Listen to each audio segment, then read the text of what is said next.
We've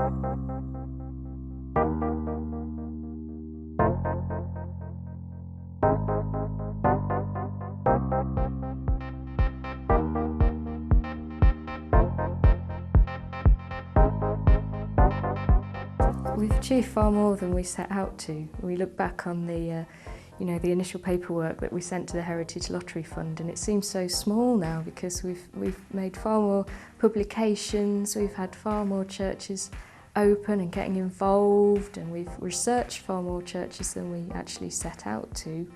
It's just brilliant. I don't think any of us were aware of quite how much there would be to do. No. I don't think any of us were aware of how many new churches we'd find. I don't really mean new churches, I mean churches that we've been able to identify that, for example, there is no physical evidence of today, but we know from documentary sources that we've interrogated that there were churches there and so on. So there's been a lot of finding of new places. In some cases we've had to relocate lost medieval churches and work out what's happened to them in the past. So there's been a lot of challenges along the way. But we are in a situation where we can say that by the time the current stage of the project comes to an end, there will be something on our website about every church and church site in the diocese.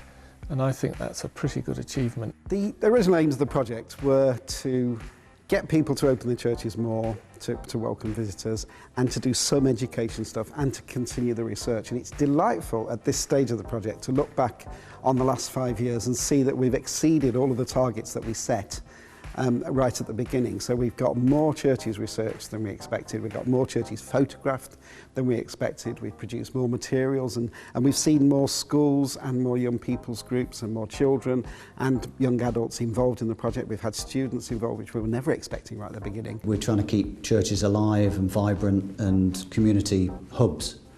And I think the ultimate aim would be, as well as a fantastic resource, it would be good, keeping churches open, alive and used. It's just wonderful to see the buildings again full of young people as well, particularly through the educational project.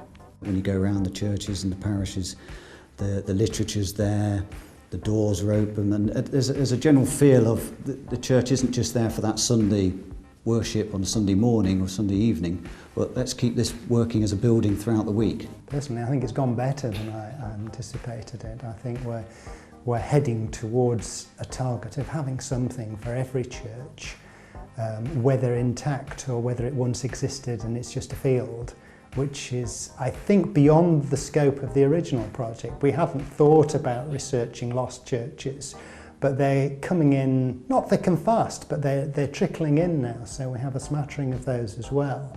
So it is actually probably far better than we thought we'd ever get to. As a result of the funding from the Heritage Lottery Fund, we've actually been able to speed things up, because I think therefore we should be in a position that within a couple of years, we may well have it complete within a couple of years, I think. Mind you, that will require David to work through the night and weekends, and as a vicar he'll have to abandon Christmas and Easter and things, so there may be some slight drawbacks to doing that. And the expansion into some of the educational stuff that's been produced is brilliant, and I don't think we could have envisaged the quality and depth of stuff that's out there now for everyone to use. So regardless of what happens, the legacy from the project is there on the websites in terms of education and tourism. Obviously all the material that's on the internet will stay there and will continue to be a massive resource. The research, the tourism and the education material, it's all on there. The key thing now at this stage of the project, as we reach the end, is legacy. What is the legacy of the project as it continues in a different form? We don't have the finance, we cannot have as many people involved because we don't have the finance to help support them.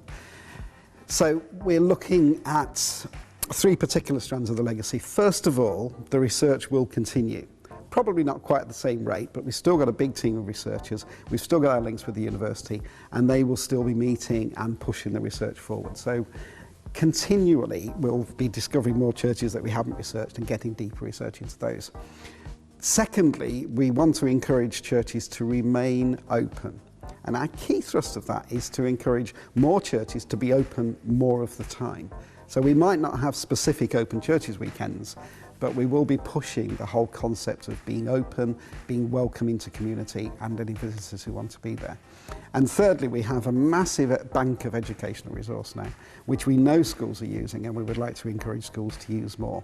So there's 3 areas we'll continue, not at the same rate, in the same way, but we will look back on this as being the springboard into a continuing process of open churches, good education, and really exciting and good quality research into the history of our churches.